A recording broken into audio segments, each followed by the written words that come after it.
भाषा के वैज्ञानिकों ने दोनों खोजा है। द्वारिका के भी अवशेष भाग, अभी हमारे पास कुछ फोटो आए थे खींचे हुए। महाराज पूरे के पूरा नगर डूबा हुआ है। राम सेतु की तो चर्चा आप सब जानते ही हैं। तो इन बातों को देख करके सुन करके अभी लंका में एक बहुत बड़ा गदा मिला है। वहां के लोगों का मानना है कि वो गदा रावण का है, किंतु कई लोगों की मान्यता ऐसी है कि हनुमान जी महाराज का गदा है। दो क्रेन उठा नहीं पा रही थी उसको, जिसको हनुमान जी या रावण जो भी उठाते थे तो दो क्रेनें नहीं गदा को उठा पा रही थी। अब इसको स्थापित किया गया है संयोग से। वहां कथा भी हमारी रखी गई है, राम कथा। एक भारत के महापुरुष हैं जो वहां रखे हैं, आयोजन किया है उन्होंने। तो मैं निवेदन आपसे कर रहा था, ये कल्पना नहीं है, ये यथार्थ सत्य है। तो यथार्थ सत्य के आधार पर बिल्कुल ये लीलाओं का चिंतन करना चाहिए। केवल कल्पना समझ करके न सुनना चाहिए न समझना चाहिए। अगर कल्पना ही मानोगे तो आपके पूर्वज भी कल्पना ही हो जाएंगे, आपके बाप दादा भी कल्पना हो जाएंगे। हाँ, उनके यहां जरूर कल्पना है, वैज्ञानिकों के यहां, क्योंकि कल्पना के आधार पर कहते हैं हमारे पूर्वज बंदर थे। उन वैज्ञानिकों के पूर्वज बंदर रहे होंगे, किंतु हमारे पूर्वज बंदर नहीं थे। हम लोगों का विकास जड़ से नहीं हुआ है, चेतन से हुआ है। इसलिए मनुष्य सृष्टि बनी थी। अगर आप ये कहें कि बंदर से मनुष्य बन गया, तो मैं पूछता हूं, हमारे वृंदावन में तो इतने बंदर अभी तक किसी की पूछ नहीं गिरी। कोई आज तक आपने बंदर मनुष्य बनते हुए देखा हो तो बताओ। अरे बंदर योनि अलग है, मनुष्य योनि अलग है, सब योनियां अलग अलग हैं और इसका बिल्कुल विधिवत वर्णन है। होता क्या है, जो चक्षुक प्रमाण को प्रमाण मानते हैं, उन प्रमाणों के आधार पर यदि उनको नहीं दिखता तो कल्पना कर लेते हैं। किंतु हमारा सनातन धर्म का जो विज्ञान है वो कल्पना का नहीं है, न था न है, वो यथार्थ दर्शन है। हाँ, ये बातें जरूर हैं कि जो बातें हमको समझ में नहीं आती उसको हम कल्पना मान लेते हैं। आज से 200 वर्ष पहले कोई कहता कि कुरुक्षेत्र के रणांगण में जो युद्ध हुआ वो संजय ने लाइव प्रोग्राम सुनाया, तो लोग मानते, बोले गप मारी गई है, लाइव प्रोग्राम कैसे हो सकता है। हमारे पास ऐसे ऐसे कैमरे थे जो मन की भी फोटो लेते थे। आपके पास मन में क्या चल रहा है इसका भी बता दिया संजय ने सब जगह। किंतु अगर उनसे कहा जाए कि मन की भी फोटो ली जाती है तो कहां स्वीकार करेंगे। बाद में भले स्वीकार करेंगे, धीरे धीरे विज्ञान उनका पहुंचेगा वहां तक। और विज्ञान का ध्यान रखिएगा, आज का विज्ञान सारा का सारा विज्ञान यंत्र परक है और पहले का विज्ञान था मंत्र परक। यंत्र परक विज्ञान विध्वंसक है और मंत्र परक विज्ञान विध्वंसक नहीं है। ये जितना विज्ञान विश्व में प्रचार प्रसार हो रहा है, मैं एक दिन विचार कर रहा था, भगवान न करे कभी ऐसा हो जाए, ये जितना आज सबके बैंक के खाते सब इंटरनेट से सब चलते हैं ऊपर के ग्रहों से, और कोई ग्रह फेल हो जाए तो जाने कितने लोगों के हार्ट फेल हो जाएंगे, क्योंकि सारा का सारा ही मामले फेल हो जाएगा, सब उसी में है। और जो यंत्र बने, ध्यान दीजिएगा, चाहे नासा ने भेजा हो, चाहे भारत ने भेजा हो, चाहे चीन ने भेजा हो, संसार का एक नियम है, ध्यान रखिएगा, जो बनेगा वो बिगड़ेगा। तो जो यंत्र बना है वो बिगड़ेगा भी। अब कब बिगड़ेगा ये नहीं कह सकते हम, कोई भविष्यवाणी नहीं कर रहे हैं, बिगड़ेगा जरूर। सबकी आयु है और सब यहां परिवर्तनशील है, सब परिवर्तनशील है। तो निवेदन इतना ही कर रहा था कि सारा का सारा जो वर्णन है, अभी शायद आप लोगों को जानकारी मिली होगी हमारे संत प्रवर श्री तुलसीदास जी महाराज ने युग सहस्र योजन पर भानु लीलो ताई मधुर फल जानू, तो जो उन्होंने नाप लिखी नासा के वैज्ञानिकों ने सेम टू सेम वही नाप मानी है, न 1 इंच न कम न ज्यादा। अब हमारे तुलसीदास जी महाराज के पास कौन सा यंत्र था जी, कौन सा उनके पास विज्ञान था? उनके पास दिव्य चक्षु थी, और दिव्य चक्षु के आधार पर यह सब नाप हो जाती थी। बस बात यह है कि आज के समय यंत्र है, उस समय यंत्र नहीं थे, मंत्र का प्रभाव था, बुद्धि का विकास था। आपको जानकर अचंभव लगेगा कि अपने हिरण्याक्ष और हिरण्यकश्यप के राज्य में इतना उस समय विज्ञान बढ़ा था। हिरण्याक्ष और हिरण्यकश्यप के राज्य में लोग घर में टीवी नहीं लगाते थे।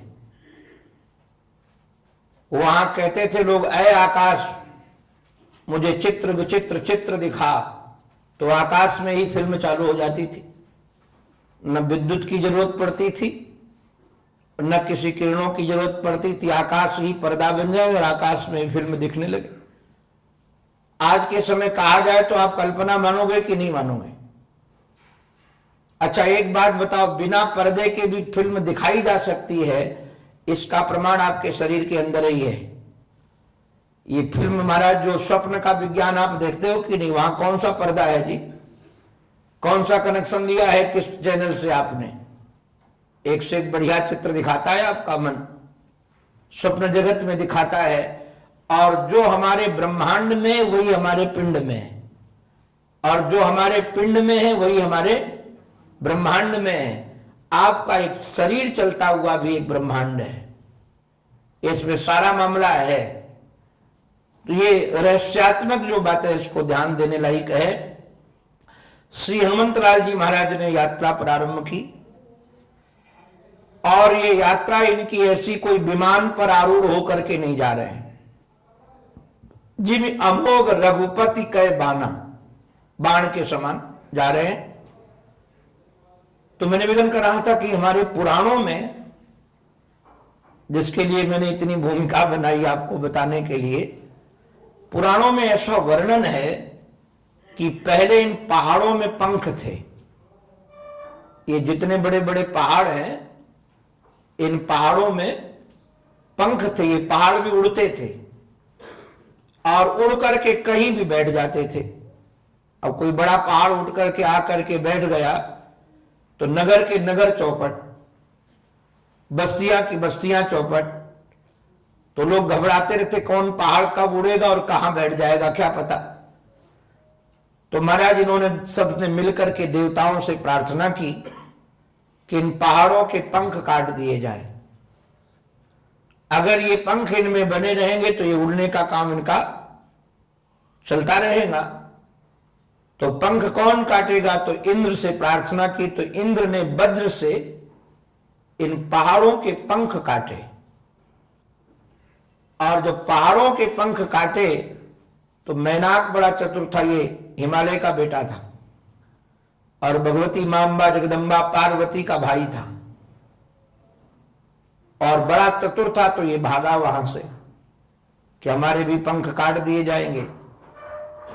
तो भाग करके जाता कहां? बोले कि ऐसी जगह जाए जहां इंद्र न पहुंच पाए। तो जब ये भाग रहा था तो इसका सहयोग पवन ने दिया, वायु ने दिया, और वायु के सहयोग से ये मैनाक जाकर सागर में प्रविष्ट हो गए।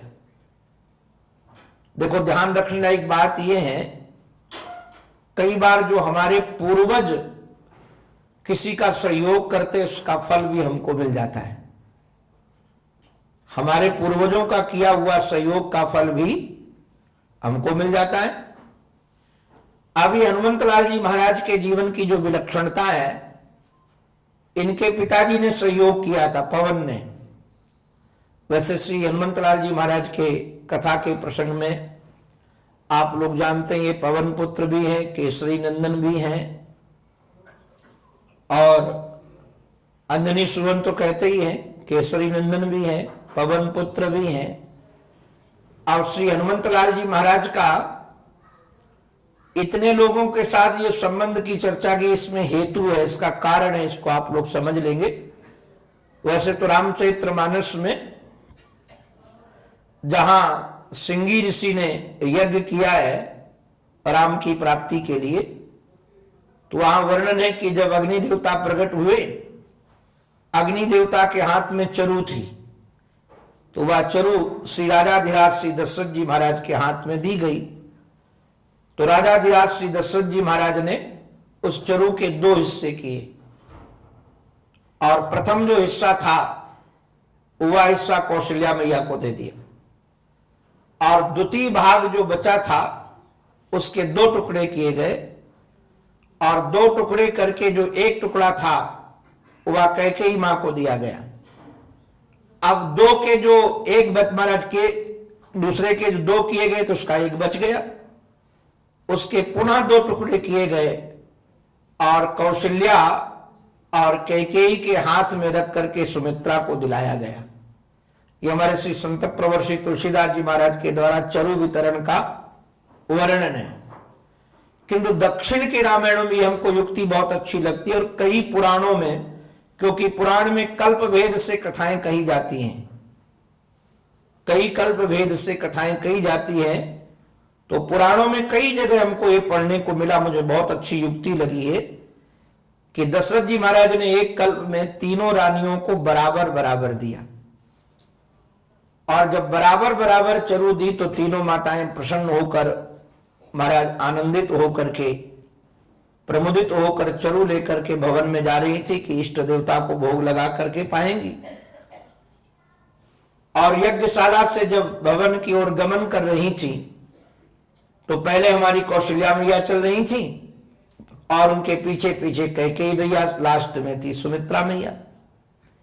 एकदम एक चरु झपटा, चरु पर एक चील झपटा, और चील ने हमारी सुमित्रा मैया से चरु छीन ली, और जब चील छीन करके भाग गया चरु तो मां रोने लगी कि हमारा तो प्रसाद ही चला गया।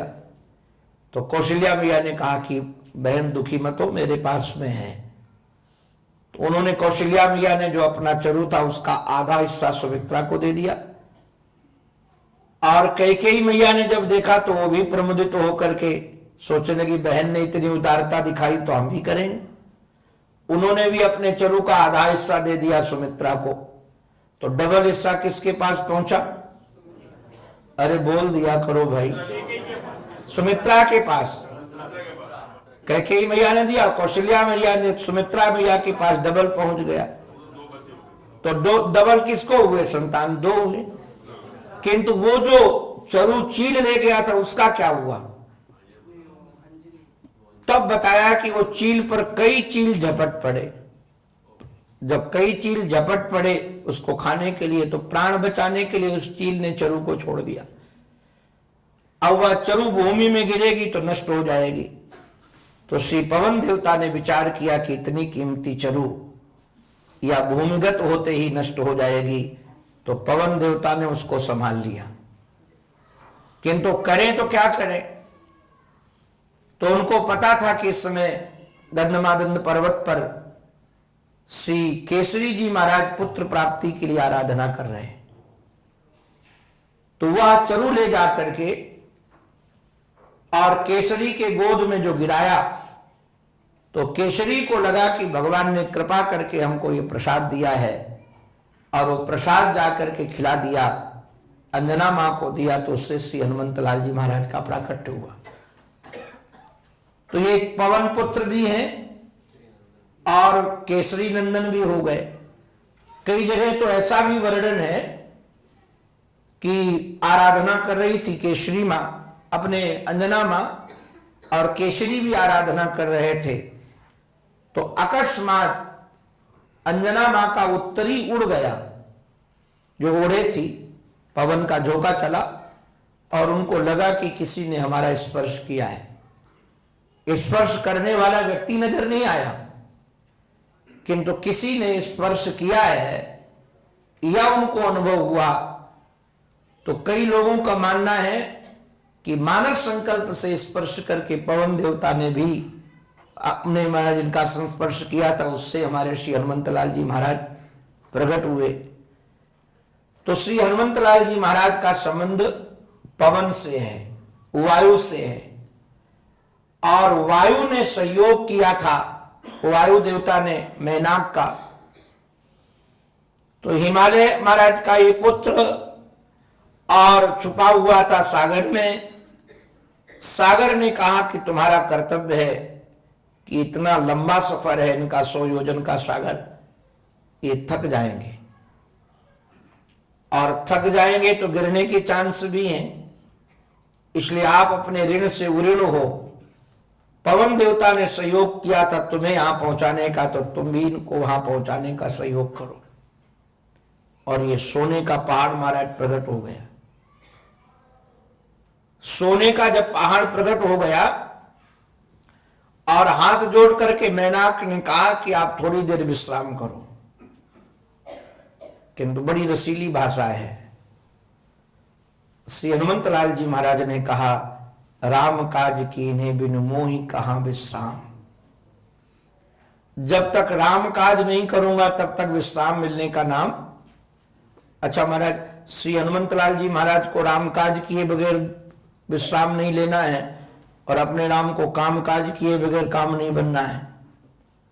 कई लोगों से कहते महाराज आप सत्संग में क्यों नहीं आते हो? तो बोले मरने की फुर्सत नहीं है। ऐसे बोलते लोग, पता नहीं यहां बोलते हैं कि नहीं बोलते, भारत में तो बोलते हैं। कहते महाराज मरने की फुर्सत नहीं है। हम हंस करके बोलते तुम चिंता मत करो, मौत अपने आप फुर्सत निकाल लेगी, उसको तुमको निकालने की जरूरत नहीं है, वो मौत तो अपने आप आ जाएगी। तो लोगों को महाराज काम काज से फुर्सत नहीं है, और हनुमान जी महाराज को राम काज से फुर्सत नहीं है। वो कहते राम काज भी कीन्हे बिनु मोहि कहां विश्राम। यह एक बहुत रसीला सूत्र है, ध्यान देने के लिए आपके एक दृष्टि में खींच रहा हूं। एक तो ये बहुत सुंदर था, मैनाक विश्राम की प्रार्थना कर रहा था, तो स्वाभाविक था कि व्यक्ति के सामने यदि यह प्रलोभन आता कि आप थोड़ी देर विश्राम करके फिर जाओ, तो यदि लगन सच्ची नहीं होती तो रुक जाता व्यक्ति। हमारे जीवन की आपकी दशा यही होती है, अगर लक्ष्य सही ढंग से बना नहीं और अवधि नहीं है। इसलिए मैं कई लोगों को निवेदन ये भी करता रहता हूं, अपनी साधना में एक नियम रखना चाहिए, इसमें समझौता नहीं, और एक अवधि भी रखनी चाहिए। साधना में नियम और अवधि। नियम जैसे कि हमको स्नान के बाद ये आराधना करनी है और हमको इतनी देर करनी है, ये साधना करनी और इतनी देर करनी है। मैं तो कई बार लोगों को कहता हूं माला की गिनती में ज्यादा जोर दोगे तो फटाफट करोगे। कई बार हमको अनुभव है, जैसे कोई नियम लेके रखा है कि हम 21 माला जपेंगे और समय होता है कम या इधर उधर टल गया, तो 21 माला हम घास जैसे काटते हैं कि जल्दी से जल्दी माला पूरा हो जाए। तो माला पर दृष्टि होती है, मंत्र पर दृष्टि नहीं होती। और नियम यह है कि यह हमारा शास्त्र का नियम है, यह जपर्थ तदर्थ भावना। जो हम जपे उस पर हमारी भावना बननी चाहिए। जैसे हम गिलास कहते हैं, तो आपके चित्त में सबके गिलास की आकृति आ गई कि नहीं आ गई? जो शब्दोच्चारण होता है, यदि हमको शब्द का अर्थ पता है तो हमारे दिमाग में उसका आकार बन जाता है। तो यदि हम मंत्र जपते हैं तो मंत्र के अर्थ का भी अनुसंधान होना चाहिए। तो साधना में ये नहीं कि महाराज घास काटी जाए, कितने माला करना है, भले आप माला कम करो किंतु रस पूर्वक करो। तो इसलिए समय निर्धारित रखो कि आधा घंटा बैठेंगे, पौन घंटा बैठेंगे, 1 घंटा बैठेंगे, जो भी आप दे सकते हो। और नैऋत्यता चाहिए। नैऋत्यता माने रोज साधना होनी चाहिए।